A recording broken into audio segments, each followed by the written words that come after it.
Halo, Assalamualaikum warahmatullahi wabarakatuh. Saya Arsa Izdiar Islam, NIM 135211101 dari Teknik Informatika Institut Teknologi Bandung. Pada kesempatan kali ini saya akan menjelaskan makalah yang saya buat untuk mata kuliah Strategi Algoritma yang berjudul Visualisasi Algoritma Backtracking dalam Permainan Sudoku dengan Aturan Tambahan, yaitu Excalibur Sudoku. Jadi seperti yang sudah banyak diketahui juga, Sudoku ini merupakan salah satu puzzle yang cukup populer. Dan aturan yang ada pada puzzle ini juga cukup sederhana.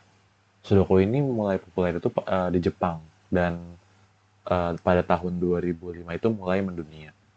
Nah, aturan Sudoku itu pada Sudoku akan terdapat suatu permainan yang terdiri atas 9 baris dan 9 kolom yang masing-masing kotak pada baris dan kolom tersebut disebut sel dan barisan kolom tersebut juga dibagi menjadi 9 bagian kecil yang bisa disebut sebagai subgrid.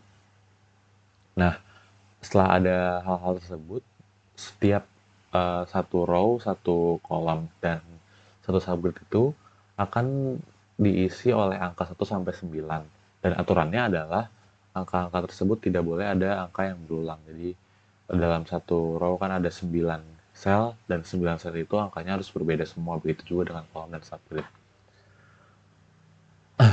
Nah, Sudoku ini sudah banyak diteliti dan bahkan banyak orang yang membuat aturan-aturan tambahan dan variasi-variasi tambahan pada Sudoku ini.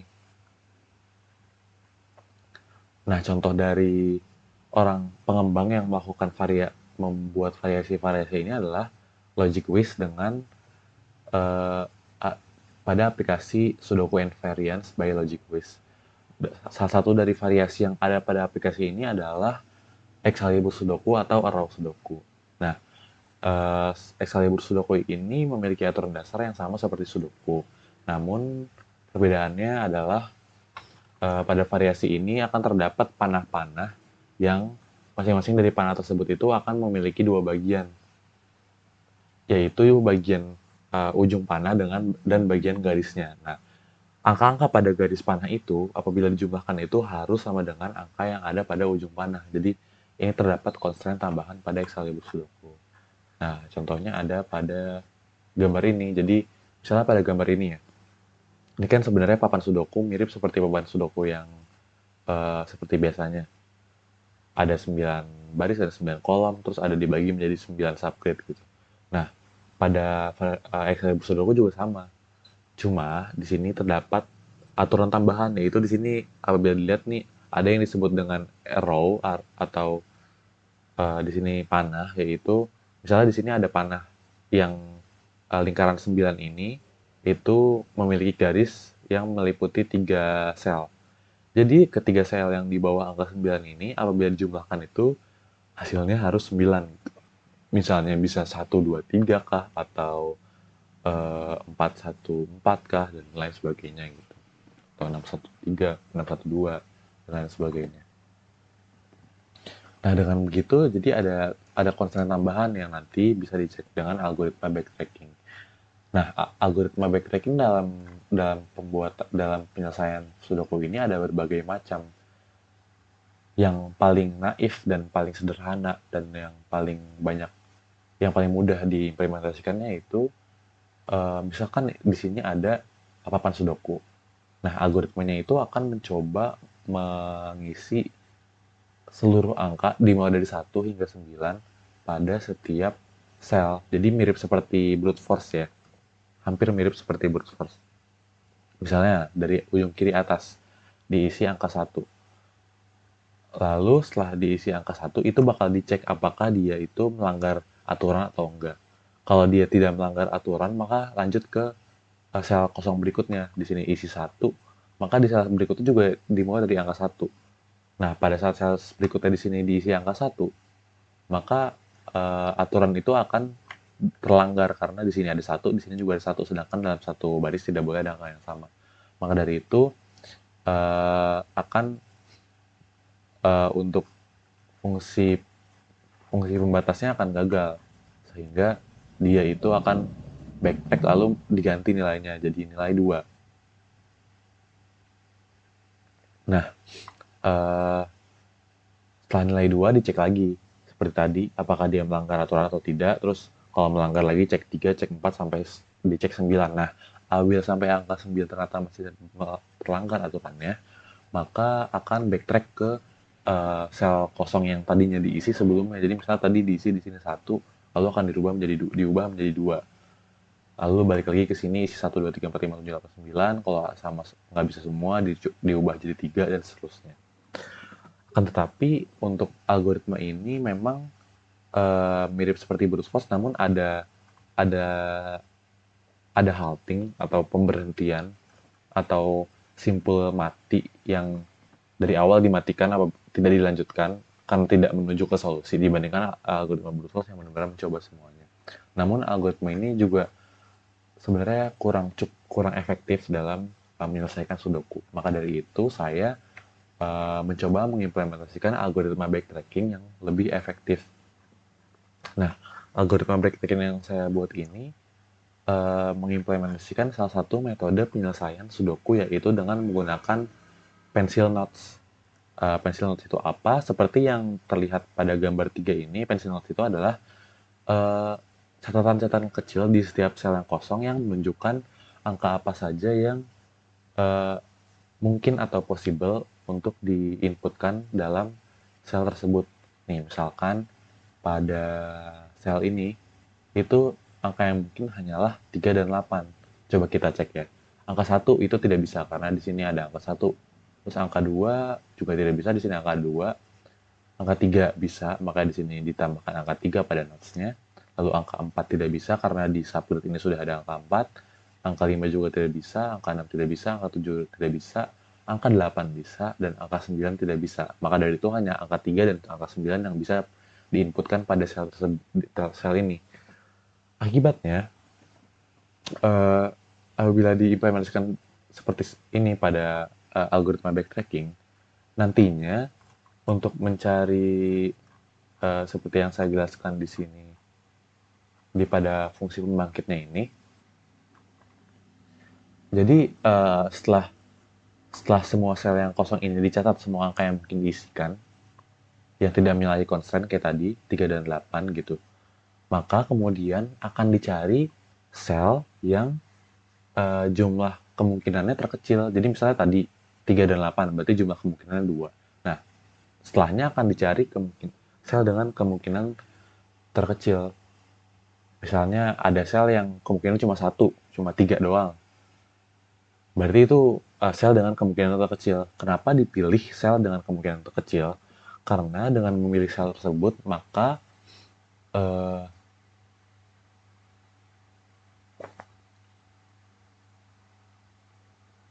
algoritma yang dibuat akan lebih efisien karena node yang di-expand atau cabang yang dibuat itu akan semakin sedikit. Soalnya emang dari awal kan kita tidak akan membuat cabang untuk semua angka ya. Jadi kita sebenarnya akan membuat cabang untuk angka-angka yang mungkin saja dari awal gitu. Jadi seakan-akan fungsi pembatas yang tadinya di algoritma biasa itu fungsi pembatasnya itu sudah diberlakukan dari awal sebelum kita lanjutkan angkanya itu sudah ada batasannya untuk mencari fungsi justru pembatasan itu sudah dilakukan di fungsi pembangkit. Maka dari itu jadi apabila terus-terusan nih kamu terus-terusan ada satu sel yang kemungkinan angkanya itu cuma 1. Dia berarti kan kalau kemungkinan angka 1 kan itu satu-satunya angka yang bisa dimasukin pada sel tersebut ya. Jadi itu sudah deterministik bahwa sel tersebut harus diisi angka tersebut gitu. Maka dari itu apabila dalam setiap langkahnya ditemukan seperti itu, nantinya maka algoritma backtracking ini akan sangat efisien di mana hampir tidak akan terjadi backtracking gitu. Nah, lalu setelah misalnya dipilih, misalnya ada dua, ada misalnya 3 dan 8 kayak seperti tadi. Ini pada bagian ini itu ada dua kemungkinan yaitu 3 dan 8. Nah, algoritma ini akan seperti tadi, seperti yang awal, itu akan mencoba nilai-nilai tersebut, tapi tidak dari 1 sampai 9, tapi hanya mencoba 3 dan 8. Jadi dia akan mencoba masukin 3, lalu setelah dimasukkan angka pada sel tersebut, tadi angka-angka kemungkinan di notes-nya ini juga akan diupdate. Misalkan kita mengisi angka 3 di sini, di bagian sini akan misalnya diisi 3. Maka otomatis kan pada baris baris pertama dan kolom kedua ini dan subgrid yang di sini itu sudah tidak mungkin ada angka 3 lagi karena angka 3-nya ada di sini. Jadi jadi semua angka 3 pada baris ini, semua angka 3 pada kolom ini itu akan dihapus dari pencil notes tadi. Nah, begitu juga dengan Excalibur Sudoku. Nih, misalnya dalam Excalibur Sudoku, misalnya di sini. Tadi kan saya sudah jelaskan juga nih, misalnya ada angka 6 nih. Angka 6, ini aja yang mudah. Angka 3, itu kan berarti dua sel ini itu kemungkinannya hanya satu ya, ada dua kemungkinan, 1, 2, atau 2, 1. Jadi misalkan anggap saja pensil notes yang diisikan pada dua sel ini yaitu 1, 2, 2, 1. Kita abaikan dulu dua yang di sini. Lalu apabila saya di sini memasukkan angka 1 di sini misalnya, angka 1 dimasukkan di sini, kan otomatis dia ikut berubah juga. Jadi jadi jadi hanya 2 gitu. Itu contohnya. Gitu. Jadi akan diupdate dan constraint dari row-row ini juga akan diupdate. Jadi misalnya tadinya ini 1, 2, 3, ini 6, terus di bawah sini. Misal tadinya 1, 2, 3. Misalnya di sini tadinya ada 2, ini 1, ini 3 gitu. Apabila satu permutasi itu, satu permutasi angka itu ada yang dikurangin, misalnya di sini 1, 2, 3, ada permutasi 1, 2, 3. Terus ternyata di sini itu udah nggak berlaku lagi, yang di bawah sini itu udah nggak berlaku lagi, di bawah 6 ini udah nggak berlaku lagi angka 3 di notes-nya, di pencil notes yang bawah. Maka otomatis kan kombinasi 2 dan 1 di atasnya juga udah tidak berlaku, maka bisa dihapus juga gitu. Jadi selain dalam satu baris yang sama, satu kolom yang sama, satu subgrid yang sama, pada setiap panah yang ada pada Excalibur Sudoku juga akan dicek gitu. Uh, Possible values-nya gitu. Lalu untuk fungsi pembatasnya sendiri tidak seperti yang awalnya itu kan berarti fungsi pembatasnya itu kan melanggar aturan atau tidak. Sedangkan dari awal ini kita udah membuat sedemikian rupa supaya langkahnya itu tidak akan melanggar aturan. Nah, terus apa fungsi pembatas yang bisa dilakukan yang yang akan yang akan memberikan nilai bahwa suatu simpul yang di-expand itu merupakan simpul yang tidak mengarah pada solusi. Nah, simpul itu bisa dibilang tidak mengarah pada solusi apabila status dari angka-angka yang mungkin pada nodes itu terdapat sel kosong yang tidak ada sama sekali angka yang bisa dimasukkan ke dalam sel tersebut. Dan itu berarti kan sampai akhir pun sel tersebut tidak bisa diisi apapun gitu. Kayak misalnya balik lagi ke contoh yang ini. Misalnya di sini tidak ada 3 dan 8 gitu. Berarti kan di sel sini notesnya misalnya kosong gitu. Berarti tidak akan ada angka yang bisa diisikan pada sel tersebut. Maka kondisi state board papan permainan pada saat itu tidak akan menghasilkan suatu solusi yang valid. Maka dari itu fungsi pembatasnya itu bisa langsung return false dan akan backtracking gitu. Jadi itu yang bisa saya jelaskan. Lalu di sini sebenarnya sesuai judulnya saya akan melakukan visualisasi terhadap algoritma backtracking yang telah saya jelaskan tadi. Nah, untuk visualisasinya di sini saya menggunakan Python yaitu Pygame. Nah, untuk visualisasinya itu tentu saya harus pada awalnya saya harus mengimplementasikan algoritmanya. Nah, cara saya mengimplementasikan algoritmanya pertama saya harus dapat membuat konfigurasi puzzle Excalibur Sudoku. Nah, untuk konfigurasinya di sini saya dapat membaca file .json. Nah, file.json yang uh, bisa dibaca itu file.json yang berupa objek yang memiliki dua key, yaitu board dan rows. Board ini yaitu matriks 9 kali 9 yang isinya ya angka-angka pada papan sudoku, di mana angka 0 ini menunjukkan bahwa angka tersebut merupakan maksudnya sel tersebut merupakan sel kosong. Nah, untuk row ini merupakan sebuah tuple yang elemen pertama ini adalah koordinat dari ujung dari panahnya, sedangkan elemen kedua tuple merupakan sebuah list yang uh, elemen-elemennya merupakan koordinat-koordinat dari garis dari panahnya. Itu. Lalu konfigurasi ini dapat dibaca oleh program, dan program ini menggunakan Pygame. Di sini saya mengambil sumber dari GitHub yang telah mengimplementasikan uh, GUI sederhana untuk Sudoku. Di sini saya kembangkan jadi ada panah-panahnya yang sesuai dengan Excalibur Sudoku. Jadi di sini di pada kelas Excalibur Sudoku ini akan dapat membaca file.json tadi. Lalu akan dilakukan proses seperti yang saya jelaskan di makalah tadi. Nah, mungkin langsung saja saya tunjukkan visualisasinya. Di sini saya udah siapkan 4 test case dengan tingkat kesulitan yang berbeda, yaitu easy, medium, hard, dan expert. Jadi bisa kita mulai saja di sini. Nah, di sini di awal program akan meminta kita untuk memasukkan konfigurasi JSON. Nah, pertama easy. Nah, lalu akan terlihat di sini puzzle-nya, Excalibur Sudoku-nya dengan panah-panah yang ada. Lalu di sini dapat dipencet tombol Visual Solve. Dan di sini Visual Solve ini akan memiliki delay selama 0,025 detik atau sekitar 225 milisecond. Nah, saja kita lihat visualisasinya. Nah, seperti itu.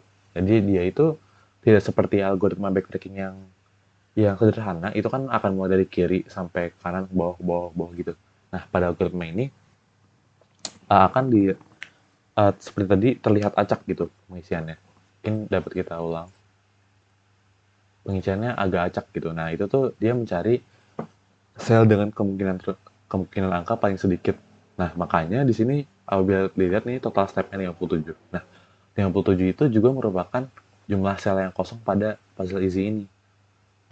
Artinya tidak ada backtracking yang terjadi pada proses pencarian solusi ini, dan itu juga berarti algoritma ini cukup efisien gitu.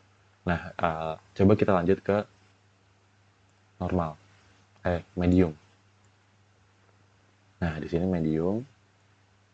Nah, sama seperti tadi, ini total stepnya juga 61, itu sesuai dengan eh, jumlah sel yang kosong. Jadi masih cukup efisien juga untuk medium, tidak ada backtracking yang terjadi. Lalu untuk hard, nah ini hard kira-kira seperti ini, semakin sedikit angka yang diberikan dan semakin banyak sel yang kosong. Nah, untuk hard ini juga sebenarnya masih sama nih, 63 itu sesuai dengan jumlah sel yang kosong. Jadi ternyata sampai difficulty hard juga itu masih tidak ada backtracking yang terjadi, dan dia jadi tidak ada cabang gitu. Tidak ada cabang kan berarti algoritmanya hampir ON ya. Nah, itu makanya berarti algoritma ini sudah cukup efisien. Nah, kita coba test case yang terakhir, yaitu yaitu expert. Nah, untuk expert seperti ini, kita coba.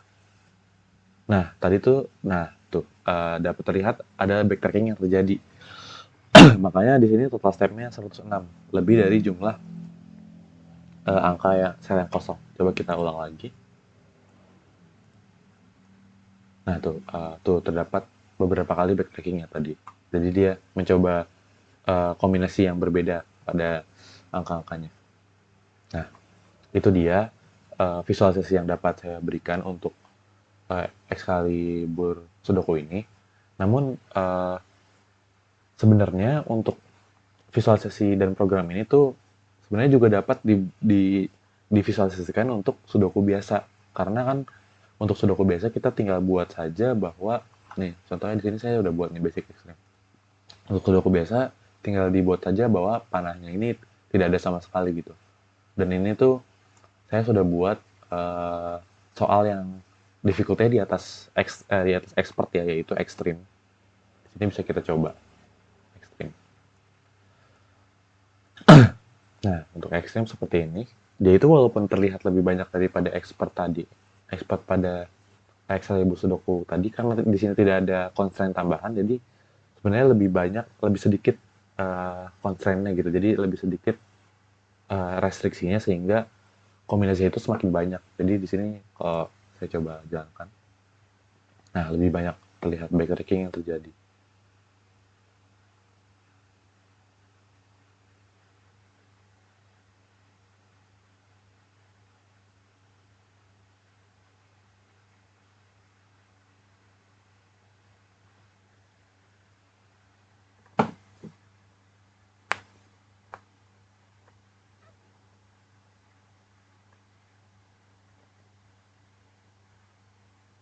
Nah, tuh setelah diselesaikan ternyata total langkah yang uh, dilakukan yaitu sejumlah 1108 ya. Dan angka 1108 ini sebenarnya cukup baik ya untuk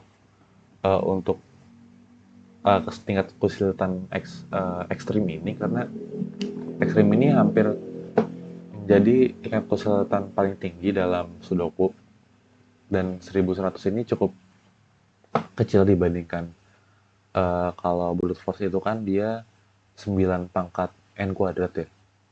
Jadi kalau n jadi 9 pangkat 81 itu angka yang cukup besar dibandingkan 1000. Jadi ini sudah cukup efektif itu. Jadi mungkin itu sekian dari saya untuk penjelasan tentang makalah yang saya buat untuk strategi algoritma ini. Sebagai penutup, saya ingin mengucapkan banyak terima kasih baik kepada uh, puji syukur kepada Allah Subhanahu Wa Taala, dan juga terima kasih kepada dosen strategi algoritma yaitu Bapak Rinaldi Munir atas bimbingannya selama 1 semester ini pada matkul strategi algoritma. Saya yakin bahwa matkul ini dapat memberikan banyak manfaat kepada saya karena saya telah mendapatkan banyak wawasan terkait dengan algoritma-algoritma yang cukup menarik gitu. Jadi mungkin sekian dari saya.